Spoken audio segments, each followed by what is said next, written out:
kita bahas popok dan tisu ini, Valen dan juga tisu pemirsa. Tisu basah. Jadi Menteri Keuangan Purbayayudi Sadewa ini sedang mengkaji sebenarnya rencana penarikan cukai dari popok bayi hingga tisu basah. Kepikiran nggak sih?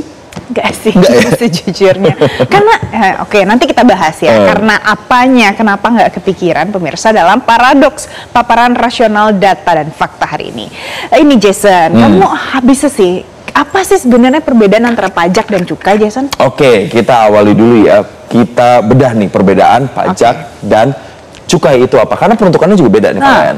Cukai? Kalau cukai ini itu tuh beda sama pajak. Kalau pajak itu kan misalnya kita lapor setiap tahun dan tujuannya itu untuk penerimaan negara. Tapi kalau cukai itu pungutan atas barang tertentu, jadi nggak semua barang itu dikenain pajak. Terus tujuannya menekan konsumsinya justru. Contohnya kayak misalnya rokok, alkohol atau barang-barang tertentu yang dianggap berdampak negatif buat masyarakat. Jadi supaya nggak terlalu dikonsumsi membludak atau masif, makanya ada cukainya. Sedangkan kalau pajak pemirsa yang wajib Anda tahu adalah ini adalah iuran wajib. Terus habis itu contohnya ya pajak pembangunan, pajak pendidikan dan layanan publik itu adalah yang nanti digunakan untuk uang-uang pajak Anda. Nah, objek pajak misalnya ya bayar pajak penghasilan. Terus kalau makan PPN bayar ya kan 11%. Nah, itu pajak. Ya, dan tujuannya itu adalah untuk pembangunan misalnya. Betul, pendidikan juga salah satunya. Gitu. Nah, kalau kita lihat lagi sebenarnya aturannya tuh seperti apa sih yang saat ini sedang dikaji. Kita lihat nih dalam slide berikutnya nih pemirsa.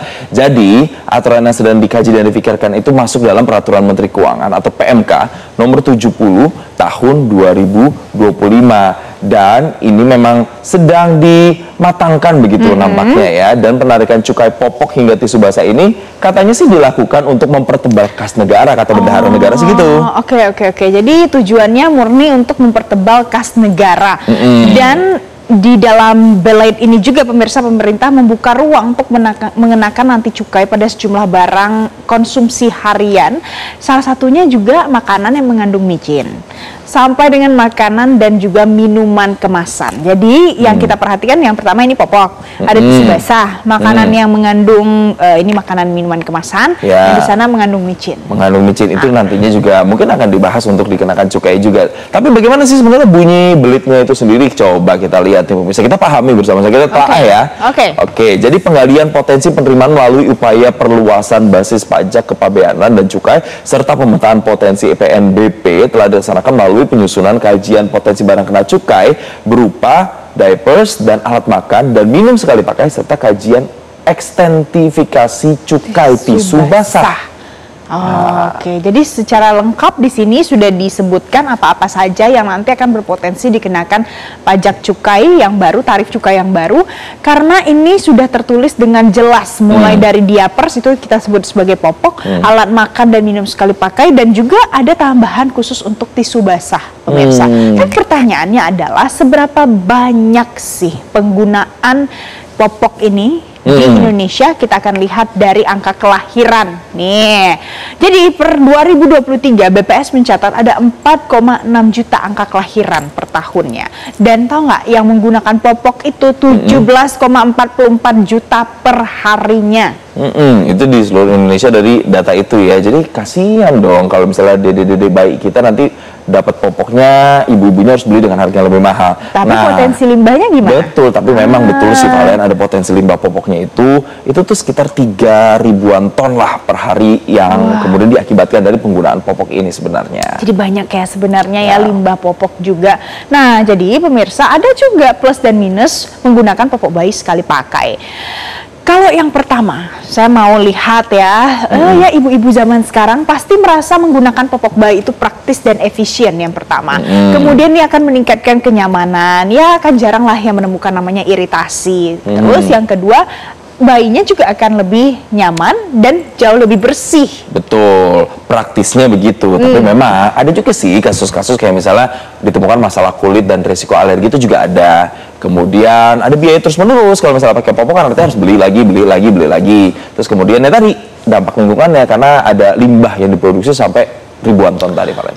Baik, jadi ada plus dan minusnya ya pemirsa. Tapi sebenarnya wacana optimalisasi penerimaan negara melalui ekstensifikasi objek bea cukai itu perlu waktu panjang pemirsa. Jadi nggak yang hari ini diomongin tahun depan bisa direalisasikan. gitu. Ya, jadi penyampaian rencana ekstensifikasi cukai ke DPR ini sedang dibahas, tapi penentuan target penerimaan dalam era APBN bersama DPR dan penyusunannya ini dilakukan sebagai payung hukum pengaturan ekstensifikasi tersebut. Tapi ini nih, coba lihat di belakang ada. Gambarnya sih rokok. Iya, ini yang sebenarnya isu yang sudah mulai ramai diperbincangkan karena kebijakan cukai untuk hasil tembakau itu 2020 malah ditunda. Harusnya kan yang ditekan itu adalah konsumsi rokok juga salah satunya. Toh cukai gunaannya untuk menekan konsumsi rokok, alkohol, itu dikenakan cukai. Tapi sekarang malah yang dibahas malah popok dan juga tisu basah, apalagi itu juga tisu basah bukan peruntukan untuk bayi aja, tapi kayaknya banyak orang yang menggunakan tisu basah. Dan kalau cukai itu sendiri pemirsa dikenakannya sama nilai harga jual barang tersebut. Jadi simpelnya itu akan lebih mahal aja gitu harganya dari yang biasanya. Oke, jadi harusnya cukai tetap ada di rokok ya, atau gimana nanti lah ya. Jadi intinya pemirsa, rencana pungutan cukai produk popok bayi dan juga tisu basah ini menimbulkan pro kontra di kalangan masyarakat. Kita akan simak liputan Nadia Soraya dan juru kamera Dirham Syah Maulana dalam segmen Warga Bicara berikut ini.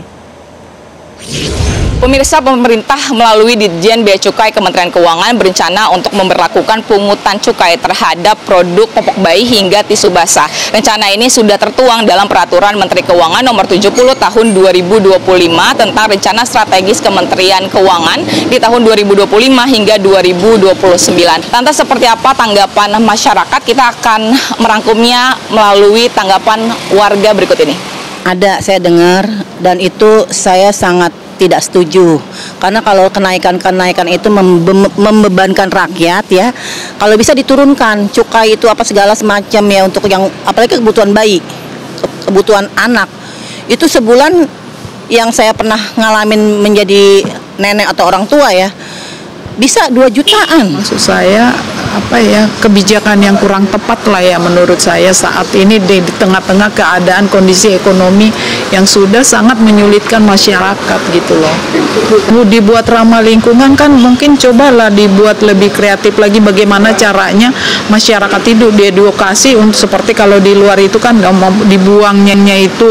Tapi kalau kita kembali lagi pakai dengan alasan harus kembali ke popok, kayaknya kok kita bukannya maju malah mundur kalau menurut saya. Tahu sih, itu sebenarnya aku sendiri pribadi kurang setuju ya, karena kan apalagi sekarang bahan pokok juga mahal, terus apalagi khususnya untuk ibu-ibu yang sedang menyusui dan memang baru melahirkan, saya rasa itu masih berat banget karena nilai fluktuasi rupiah kita kan juga lemah dibanding negara lain gitu. Terus saya rasa pemerintah harus lebih bijak lagi dan dia harusnya tidak menjadikan itu sesuatu hal yang menjadi masalah. Dari Jakarta, Nadia Soraya, Dirham Syah Maulana, Metro TV. Oke, kita akan bahas terkait dengan cukai pada popok dan tisu basah ini pemirsa bersama dengan ekonom LPEM FEB UI Tefku Rifki yang sudah bergabung bersama kami. Selamat pagi Mas Rifki. Pagi Mas Rifki. Pagi Mas, pagi Mbak, apa kabar?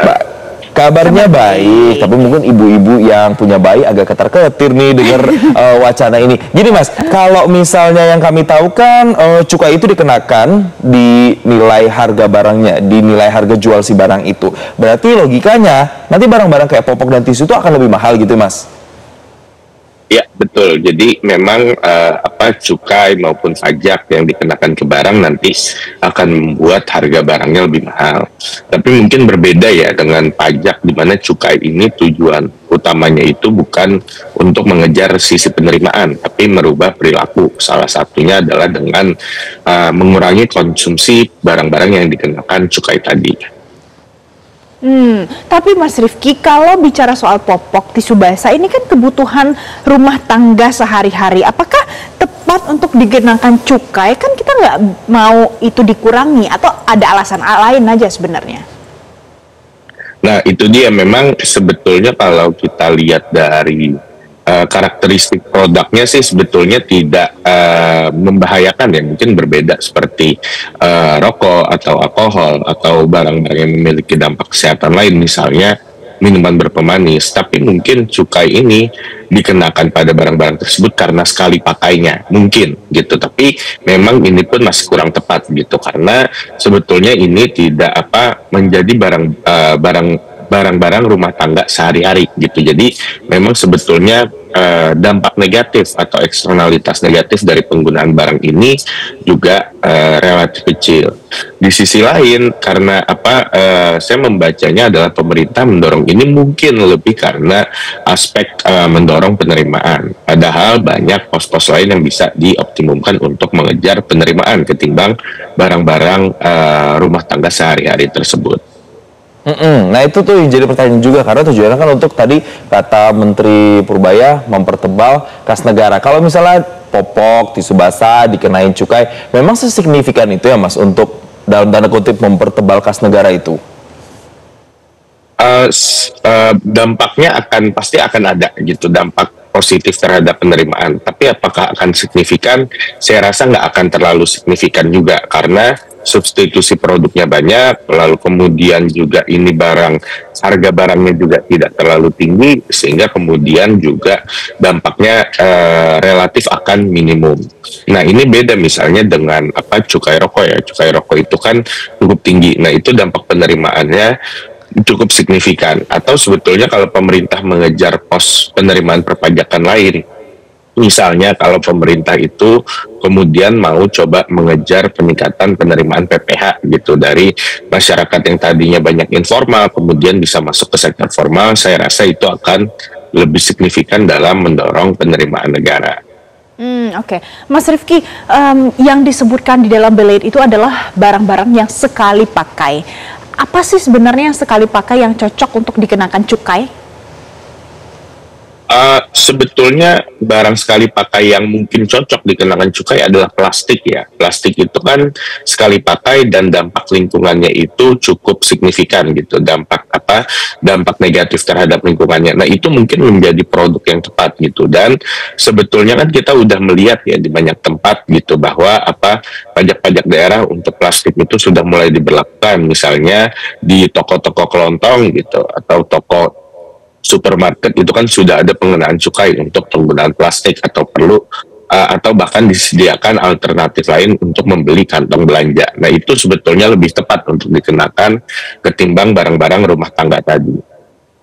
Mas Rifki, katakan ini nanti jadi nih dikenakan cukai popok dan juga tisu basah. Secara globalnya, secara garis besarnya apa dampaknya buat masyarakat? Satu, ini kan karena barang sehari-hari, barang pokok gitu, terutama kalau misalnya ibu rumah tangga yang baru punya anak baru lahir, tentu pasti akan memakai popok ya. Nah ini tentu dampaknya membuat harga-harga semakin mahal, sehingga kemudian ini daya belinya juga akan semakin tergerus. Seberapa besar tergerusnya tergantung nanti dengan implementasi tarif cukainya sebesar apa. Tapi berapapun pasti akan memiliki dampak terhadap penurunan daya beli, terutama untuk masyarakat yang pengguna produk-produk tersebut. Mas, ada nggak sih Mas negara lain yang juga menerapkan cukai yang sama untuk produk popok ataupun tisu basah? Iya, ini kita sebetulnya belum melakukan benchmarking ya dengan kondisi negara lain seperti apa. Kemungkinan ada, tapi memang kalaupun ini diterapkan tadi lagi-lagi pada penekanan sekali pakainya, sehingga kemudian ini mungkin lebih ke arah aspek keberlanjutan atau lingkungannya ya untuk mengurangi konsumsi ini.